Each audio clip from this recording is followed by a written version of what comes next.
ಮಾದರಿ. ಇದಕ್ಕೆ ಏನಂತ ಕರಿತೇವೆ ನಾವು? ಗ್ಲೋಬ್ ಅಂತ ಕರಿತೇವೆ. ನೋಡ್ರಿ, ಭೂಮಿಯ ಮಾದರಿ ಉತ್ತರ ಮತ್ತು ದಕ್ಷಿಣ ಎರಡು ಧ್ರುವಗಳನ್ನು ಹೊಂದಿದೆ. ಇದೇನಾಗಿದೆ?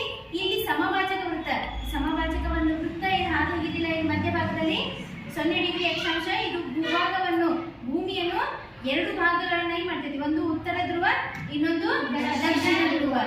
ನೋಡಿ, ಈ ಒಂದು ಈ ಗ್ಲೋಬ್ ನಲ್ಲಿ ಎಲ್ಲಾ ದೇಶಗಳು ಮತ್ತು ಖಂಡಗಳು ಕಂಡುಬರ್ತಾವೆ. ಇಲ್ಲಿ ಎಲ್ಲಾ ಖಂಡಗಳು ಕಂಡುಬರ್ತಾವಲ್ಲ. ಇಲ್ಲಿ ಏಷ್ಯಾ ಖಂಡ, ಆಮೇಲೆ ಆಫ್ರಿಕಾ ಖಂಡ, ಯುರೋಪ್ ಖಂಡ, ಉತ್ತರ ಅಮೆರಿಕಾ ಖಂಡ, ದಕ್ಷಿಣ ಅಮೆರಿಕಾ, ಯುರೋಪ್, ಅಂಟಾರ್ಟಿಕಾ ಎಲ್ಲಾ ಖಂಡಗಳು ಕಂಡುಬರ್ತಾವ.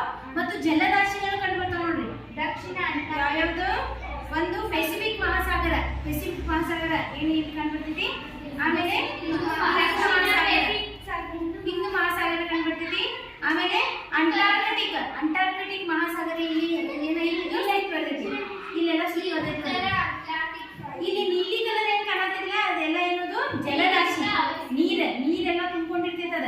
ಇಲ್ಲಿ ನೀಲಿ ಕಲರ್ ಏನ್ ಕಾಣತಿಲ್ಲ, ಅದೇನು ನೀರಿನಿಂದ ಆವರಿಸಿರುವಂತಹ ಜಾಗ. ಉಳ್ಕಿದೇನ ಬಣ್ಣದ ನೋಡಾತಿಲ್ಲ ನೀವಿದು? ಇದೇನಿದು? ದೇಶಗಳು, ಖಂಡಗಳು.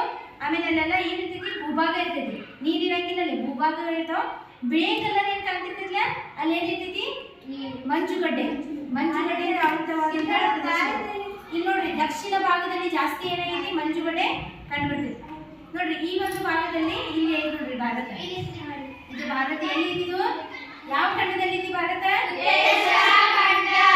ಏಷ್ಯಾ ಖಂಡದಲ್ಲಿ ಕಂಡುಬರ್ತೈತಿ. ಆಯ್ತಾ? ಏಷ್ಯಾ ಖಂಡದ ಯಾವ ಭಾಗಕ್ಕಿದೆ? ದಕ್ಷಿಣ ಭಾಗಕ್ಕೆ ಐತಿ. ಹೌದಾ? ಏಷ್ಯಾ ಖಂಡದ ದಕ್ಷಿಣ ಭಾಗಕ್ಕೈತಿ.